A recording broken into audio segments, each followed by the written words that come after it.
आपका स्वागत है। एक बार की बात है, एक छोटे से गांव में राधिका नाम की एक बहू अपनी सास, माताजी रानी, के साथ रहती थी। राधिका एक समर्पित और भक्ति भावना से भरी महिला थी। उसकी भक्ति का केंद्र भगवान हनुमान थे। वह रोज अपने घर में भगवान हनुमान की पूजा करती और उनके मंत्र का जाप करती।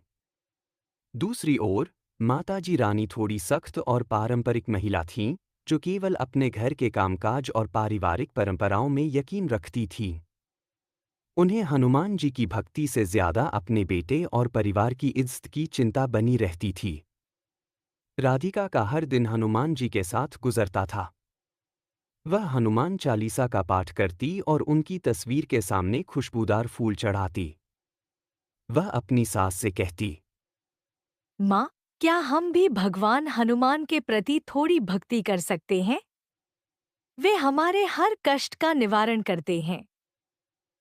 बेटी, तुम भक्ति करो, लेकिन घर के कामकाज का भी ध्यान रखो। भगवान काम नहीं करते, हमें ही सब करना होता है। एक दिन गांव में हनुमान जयंती मनाने का फैसला हुआ। राधिका ने सोचा कि यह एक अच्छा अवसर है अपनी सास को हनुमान जी की भक्ति का महत्व समझाने का। उसने अपनी सास से कहा, माँ, चलो हम हनुमान जयंती के कार्यक्रम में चलते हैं। यहाँ बहुत सारे लोग भक्ति में लीन होंगे। माताजी पहले तो सहमति नहीं दी, लेकिन राधिका की दृढ़ता ने उसे मना लिया। वे दोनों कार्यक्रम में पहुंची। वहां राधिका ने देखा कि लोग हनुमान जी की आरती कर रहे हैं और भक्ति गीत गा रहे हैं। राधिका का मन भी उस भक्ति के वातावरण में बंध गया। लेकिन माताजी ने केवल दर्शक की तरह सब कुछ देखा। फिर एक पंडित जी मंच पर आए और उन्होंने हनुमान जी की महिमा का वर्णन करना शुरू किया। उन्होंने कहा, हनुमान जी हमें साहस, विश्वास और समर्पण सिखाते हैं। जो व्यक्ति सच्ची श्रद्धा से उनकी भक्ति करता है, उसकी हर परेशानी दूर हो जाती है। माताजी ने उस शब्द को ध्यान से सुना और कुछ सोचने लगी। कार्यक्रम के अंत में राधिका ने कहा, माँ, देखिए कैसे सब लोग हनुमान जी की भक्ति में लीन हैं। क्या आप भी उनके भक्त बनना चाहती हैं? माताजी ने मुस्कराते हुए कहा। बेटी, मुझे तो पहले से ही हनुमान जी पर विश्वास है, लेकिन शायद मेरे भक्ति का तरीका अलग है। बेटा, आज मैंने जो बात पंडित जी से सुनी, उसने मेरे मन में एक नई सोच जगाई है। हनुमान जी की भक्ति केवल एक परंपरा नहीं, बल्कि एक जीवन जीने का तरीका है। राधिका की खुशी का ठिकाना नहीं था।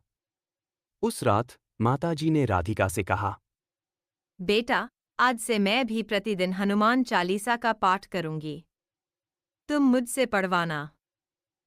माँ, आपकी भक्ति का मैंने हमेशा इंतजार किया है। अगले दिन से माताजी और राधिका मिलकर हनुमान चालीसा का पाठ करने लगीं। माताजी ने अपनी बहू से कई बातें सीखी। उनके बीच का बंधन और गहरा होता चला गया। राधिका ने देखा कि माताजी भी अब भक्ति में लीन रहने लगी थी। फिर कुछ समय बाद गांव में एक बड़ा तूफान आया। सभी लोग डर गए और अपने अपने घरों में छिप गए। माताजी और राधिका ने एक दूसरे का हाथ थामे हनुमान जी की पूजा करने का निर्णय लिया। उन्होंने मिलकर हनुमान जी के समक्ष प्रार्थना की, हे हनुमान जी, इस गहरे तूफान से हमें बचाएं। आप ही हमारे रक्षक हैं। और एक अजीब सी बात हुई, तूफान धीरे धीरे कम होना शुरू हो गया। अंत में गांव में सब कुछ सुरक्षित रहा। इस घटना ने माताजी की सोच को पूरी तरह बदल दिया। उन्होंने राधिका से कहा, बेटी, आज मैंने हनुमान जी की शक्तियों को देखा। उनकी भक्ति में कितना बल है।